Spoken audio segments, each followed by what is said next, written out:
Hello दोस्तों, मैं उनिक boy कानून चैनल पर आप सभी को स्वागत करता हूं। जी हाँ दोस्तों, इस वीडियो में आज हम जानेंगे कि एक मजबूत एफआईआर कैसे दर्ज करवाएं।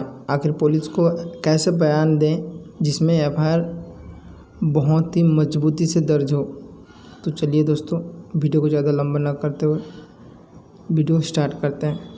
तो आपकी जानकारी के लिए बता दूं दोस्तों कि जो एफआईआर है, before to know about the FIR we must have as well as need to know about the difference between information and complaint.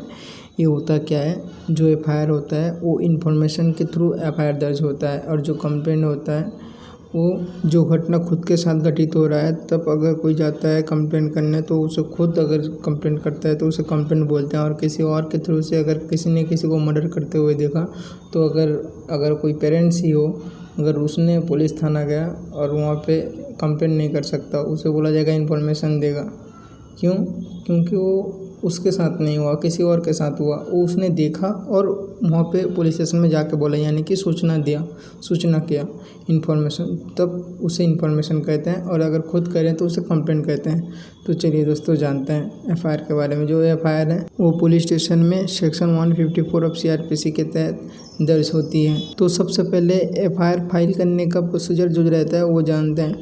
तो सबसे पहले FIR given to officer in charge of police station. अगर police station में कोई officer in charge है तो वही FIR दर्ज कर सकता है, अदरवाइज अगर वो एब्सेंस रहता है तो फिर कोई कर सकते हैं। ठीक है। It should be in written, ये लिखित होना चाहिए, ये पेपर में लिखित होना चाहिए। ठीक है। इफ़ इट गिवन ओरली, यानी कि अगर कोई एजुकेटेड पर्सन नहीं है तो वो मुंह से बोलेगा। Spoken words means of speech, मतलब जो वर्ड्स के थ्रू बोलेगा उसे लिखा जाएगा। कोई कांस्टेबल होगा वो लिखेगा। फिर जो इन्फॉर्म कर रहा है उसका साइन होना चाहिए। It should be sign by informant. उसके बाद substance of information must be enter into a book. और जो इन्फॉर्मेशन लिखा गया है, जो एफआईआर दर्ज हुआ, वो स्टेशन डायरी में लिखनी होनी चाहिए। It is mandatory for police to launch the FIR, यानी कि एफआईआर दर्ज करना उसका मैंडेटरी है, बाध्य होकर करेगा वो। ठीक है। बाउंड होकर एफआईआर दर्ज करेगा।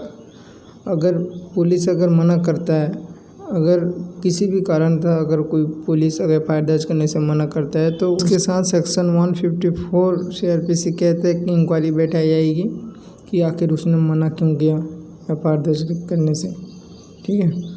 तो दोस्तों, ये तो हो गया एफआईआर दर्ज करने वाली बात। बट उस एफआईआर को जो रिटन में लिखा हुआ होता है, उस एफआईआर को कैसे एक इफ़ेक्टिव एफआईआर बना सकते हैं, कैसे एक मजबूत एफआईआर बना सकते हैं, तो चलिए जानते हैं।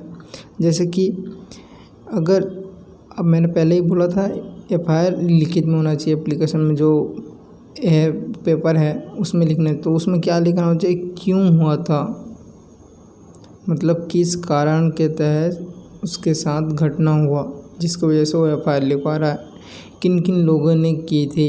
यानी कि अगर कोई किसी को मार देता है तो तब जाके वो इंसान जो मतलब पीड़ित है वो या तो उसके परिवार एफआईआर करवाने जाते हैं, तो वो किन किन लोग उनको मारे, क्या किए, वो सब लिखना होना चाहिए। वहाँ पे क्या क्या हथियार था, अगर उन्हें मारे पीड़ित व्यक्ति को तो किस किस हथियार से हमला किए मारे, वो मेंशन होना चाहिए।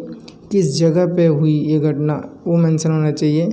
और किसने कौन कौन से हथियार पकड़ी थी, अगर ये आइडेंटिफाई हो जाता है कि जैसे अगर 4 लोग हैं A B C D, ए ने छुरी से मारा जिसने लाल शर्ट पहना था, बी यानी दूसरा जो लंबे बाल का था वो सर पे मारा, वो भी रॉड से।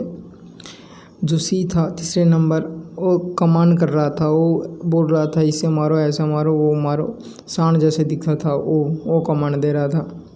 और एक जो डी है, जो उसके गेम में एक इनोसेंट मेंबर है, वो बेचारा मना कर रहा था, मत मारो, ऐसा मत करो, वो मत करो। वो बहुत ही दुबला पतला था या काला गोरा था, ऐसा कुछ भी कह सकते हो। ठीक है।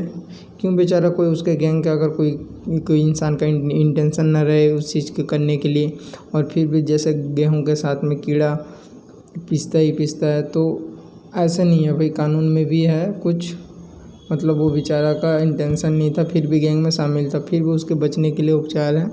और हमारा भी फर्ज बनता है कि भाई उनके साथ तो था पर उसे सज़ा क्यों दें, जबकि वो मना कर रहा था, रो रहा था मत मारो मत करो बोल के। तो ऐसे जो हुआ था उसे ब्रीफली लिखवाना है एफआईआर में, ठीक है। तो दोस्तों ज़्यादातर जो एफआईआर रिटर्न होती है तो उसमें डेट, टाइम, प्लेस ये बहुत ही नॉर्मल होता है। बट एक इफ़ेक्टिव और एक मजबूत एफआईआर लिखवाने के लिए डेट, टाइम, प्लेस के साथ साथ क्यों मारा, रीज़न क्या था, वो कौन कौन लोग थे, कैसे मारे, किन किन हथियारों से मारे, उसको अगर आइडेंटिफाई कर सकते हो तो उसे भी लिखवाओ मस्ट इन रिटर्न।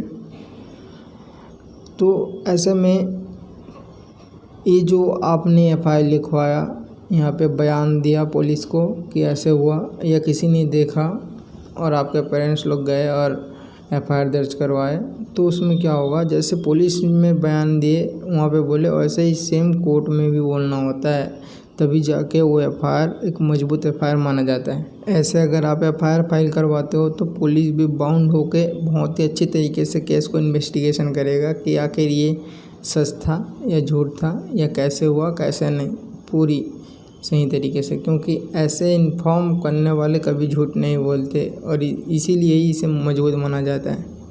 तो आशा करता हूँ दोस्तों वीडियो आप सभी के लिए काफ़ी इन्फॉर्मेटिव रही होगी, और कभी भी ऐसा कुछ घटना हो जाता है आपके साथ जिससे आपको एफआईआर दर्ज करवाना बाउंड हो जाता है और आप जाके एफआईआर करवाते हो किसी के खिलाफ़, तो ऐसे सभी चीज़ को मेंशन करना है आपको। तो आशा करता हूँ दोस्तों वीडियो आपको पसंद आई होगी, तो इस वीडियो को लाइक करें, हमारे कानून चैनल को सब्सक्राइब करें और बेल नोटिफिकेशन आइकन को प्रेस करें ताकि ऐसे ही लॉ रिलेटेड और लीगल इशू के बारे में जानने के लिए। धन्यवाद। जय हिंद।